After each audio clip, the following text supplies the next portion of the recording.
जाके गए टकराए, छीन लिया जसोदा की गोद से। दिन को दिया है रात बनाए, छाया चारों ओर अंधेरा। यशोदा जी कुछ समझ न पाए, लेके उड़ा है आकाश मार्ग में। तेरी जोर रहा अजमाए, पटक दिए धरती पे उसको। दिए मौत की नींद सुलाए, घुटनों के बल प्रभु चलते हैं।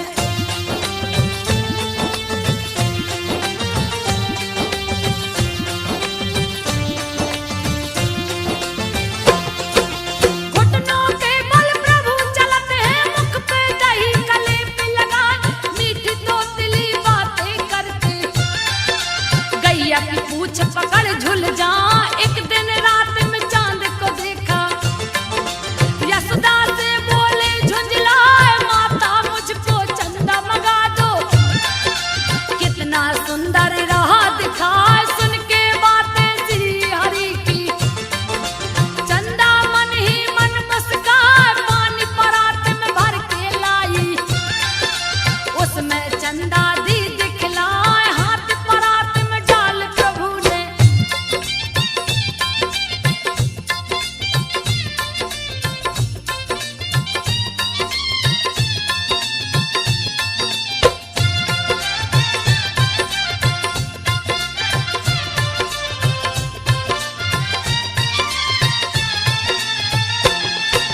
हाथ परात में डाल प्रभु ने, पानी को तब दिया हिला। खो गए चंदा फिर लगे रोने, मैया दो चंदा मंगवाए। खेल देख के श्री हरि का, चंदा उतर के अंगना में आए, अनेक तरह की लीला करके। दूध दही माखन को चुराए, रोज उलेहना ग्वाले गोपे। यशोदा जी को रहे सुनाए, माता जी से कान्हा कहते। मैया में नहीं माखन खाए, गोप गोपियां पड़े हैं पीछे।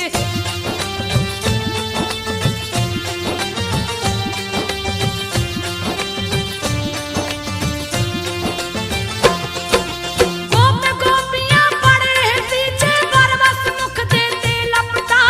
एक दिन मिट्टी खाते कान्हा, रंगे हाथ गए हैं पकड़ा। मुंह खोल के लगी देखने, मुख में तीनों लोक दिखाए। ज्ञान हो गया यशोदा जी को, अपनी गलती पर पछताए। बालक नहीं ये श्री हरि है, तीनों लोक रहे दिखलाए। ग्वाल बाल संग गाय चराने, श्री हर वन उपवन में जाए। क्रोधित कंस ने बकासुर को,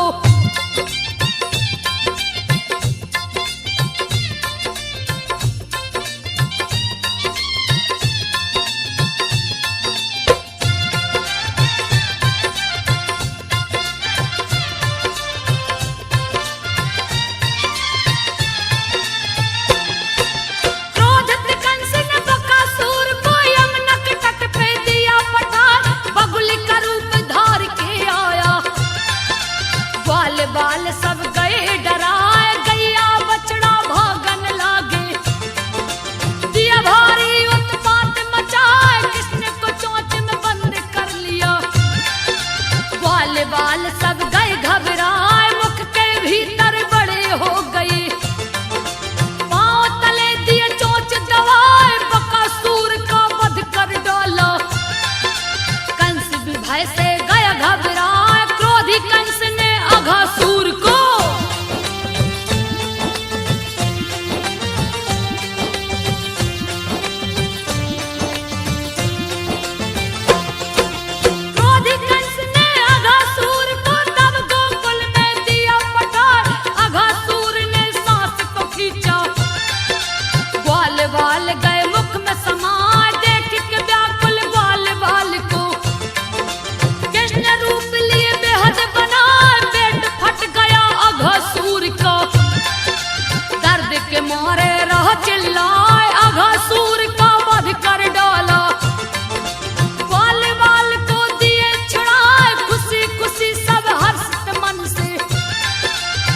सामने अपने भवन को आए, अघासुर को मार के कान्हा।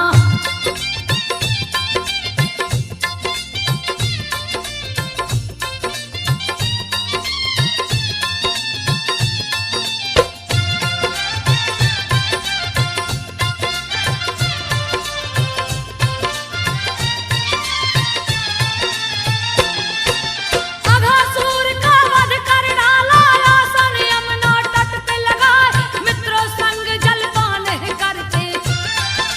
गैया बछड़े गए भुलाए, ब्रह्मा ने लिया कठिन परीक्षा। सखा सहित लिए सब कुछ चुराए, ब्रह्मा ने सबका हरण कर लिया। कोई कहीं नजर नहीं आए, उसका भी वो हरण करते। जो भी उसको खोजन जाए, देख के अस में आई विपत्ति। ग्वाल बाल सब गए घबराए, दिव्य दृष्टि से कृष्ण ने देखा।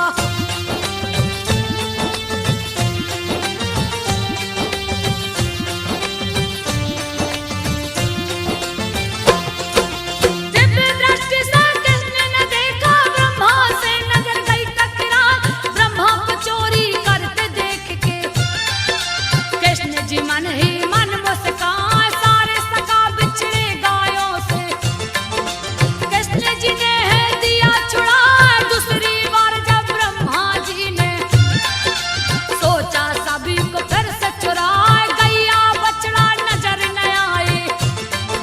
कृष्ण कृष्ण नाए दिखलाए, चारों तरफ ही कृष्ण भरे, जिनकी गिनती की नहीं जाए। ओठ पे मुरली को रख कर प्रभु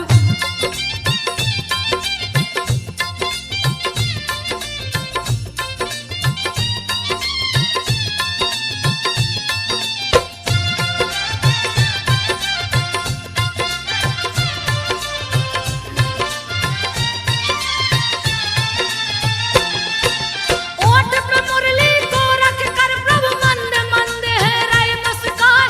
शंख चक्र गदा पद्म है सोए, दिए चतुर्भुज रूप बनाए। चोरी के पाप से बचने को ब्रह्मा कृष्ण की स्तुति रहे सुनाए, बोले जय हो कृष्ण कन्हाई। ओम नमो भगवते वासुदेवाय, आप ही माता पिता सखा हैं, आप ही तो है मेरे भाई। लेना चाहा परीक्षा आपकी, मेरी चूक क्षमा हो जाए। ब्रह्मा जी को किए माफ प्रभु।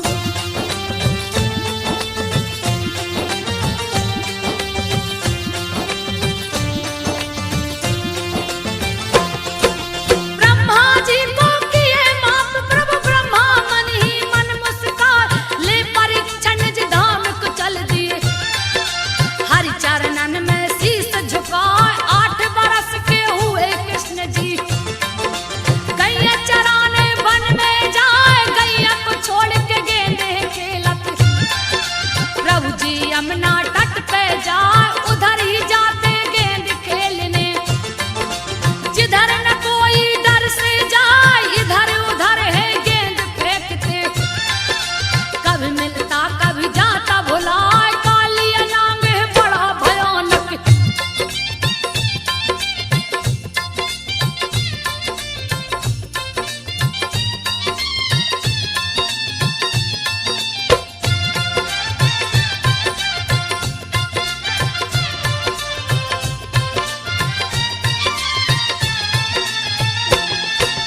कालिया नांग है बड़ा भयानक, जिसका वर्णन किया न जाए। हर पल विष को गलता रहता, यमुना को दिया दुष्ट करा।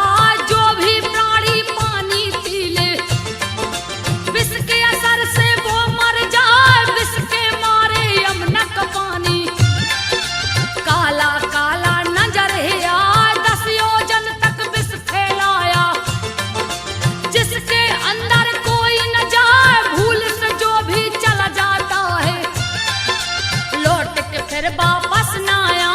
कालिया मर्दन को चल दिए हैं,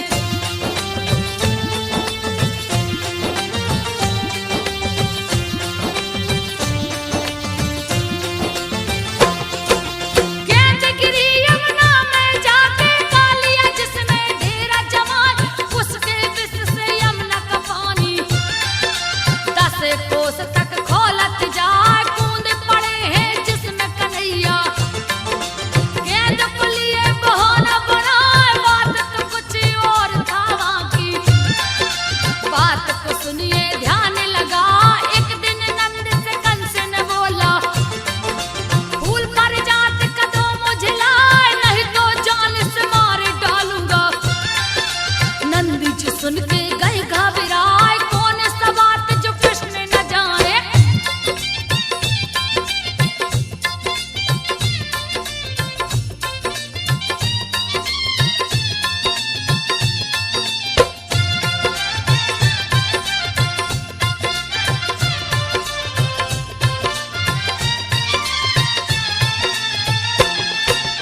दिखा उसकी पत्नी बच्चों संग आकर हर चरणन में गिर गई आए दया के सागर आप है स्वामी। रोने लगी है जब बिलखा माफी दीजिए इनको प्रभु जी।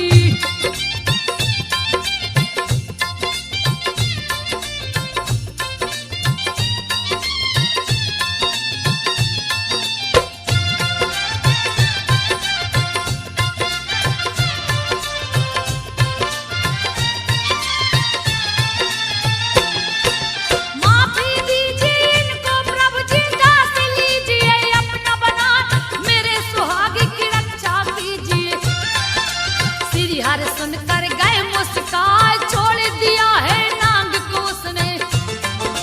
काली नांग गया होश में आए श्री कृष्ण को शीश झुकाया। श्री हरि ने उसको समझाया यमुना नदी छोड़कर तुम जाओ। रमणीक दीप को दिया पठाए निर्भय कर दिया काली नाग को। फिर यमुना से बाहर आए हाथ लिए परिजात का फूल वो।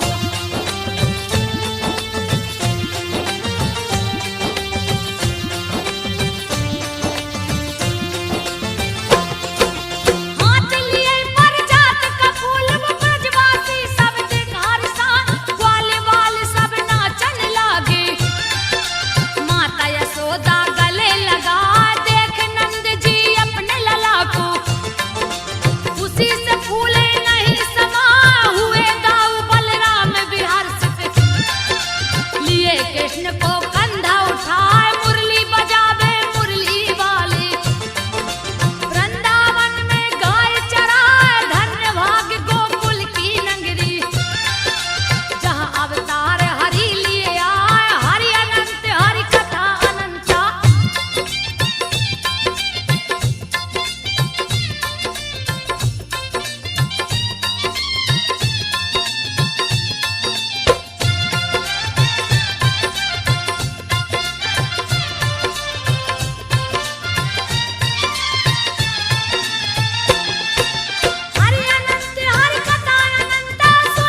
वही कहाँ मेघों का राजा जिन्हें लोग कहते, उनकी कृपा से सब कुछ पाए कुल देवता बे हम लोगों का किए बड़ाई खूब सुनाए। सुन श्री कृष्ण जी रुष्ट हुए हैं, पिता को अपने तब समझाए, कर्म विधान विश्व कर राखा, कर्म से सब कुछ पाया जाए, सुख दुख भय तो कर्म अधीन है।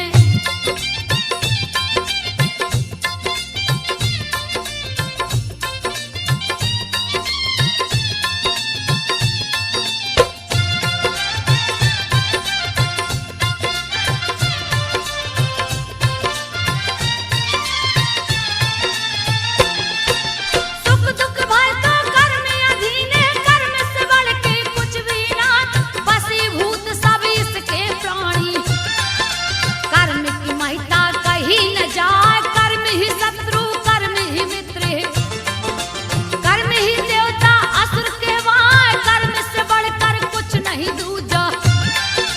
श्री कृष्ण जी रहे बतलाए, बिन अग्नि ना दूध ओटेगा, कर्म प्रधान का सब में दिखाए, इंद्र नहीं मोक्षदायक देवता, हो नहीं सकते कभी सहाय, बिना कर्म किए कुछ नहीं मिलता।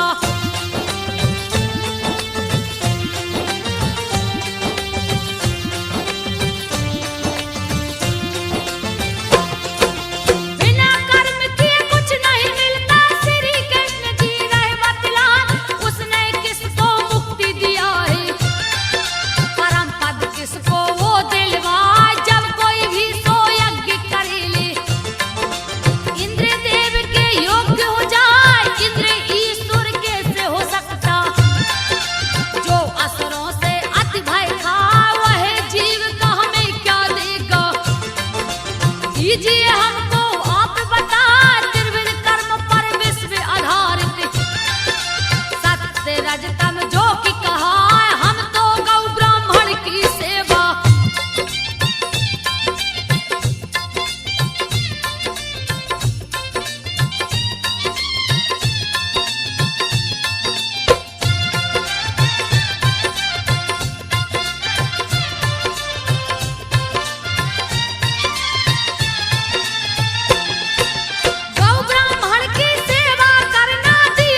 इंद्र से बोले जा सिरनाय, श्री हरि रूप श्री कृष्ण है, उनकी शक्ति कहीं न जाए, इंद्र चले चढ़ के अरावत, श्री कृष्ण को शीश झुकाए, श्री कृष्ण की महिमा न्यारी।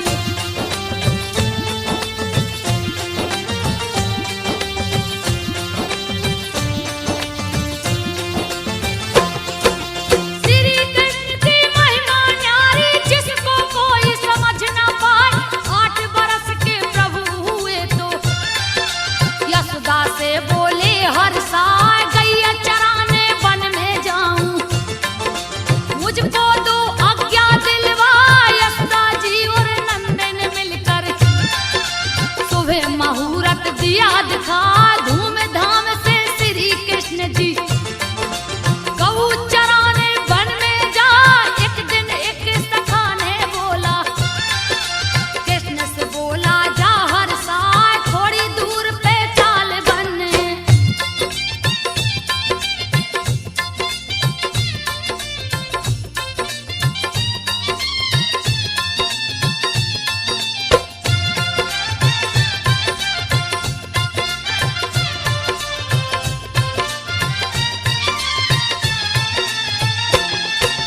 थोड़ी दूर पे ताल बन है, जहाँ पे सुंदर वृक्ष दिखाए, वृक्ष में अमृत जैसे फल हैं, पर उसको कोई तोड़ न पाए, क्योंकि वहाँ एक असुर है रहता, जिसका नाम धेनुक कहलाए, जो भी फल को तोड़ न जाता, उसे मार कर जाता खाए। सुनकर बातें सखा की अपने, ताल वन में हरि जी जाए, वृक्षों को झकझोर दिए, सारे फल को दिए गिराए, महाकुपित हो दौड़ा धेनुक।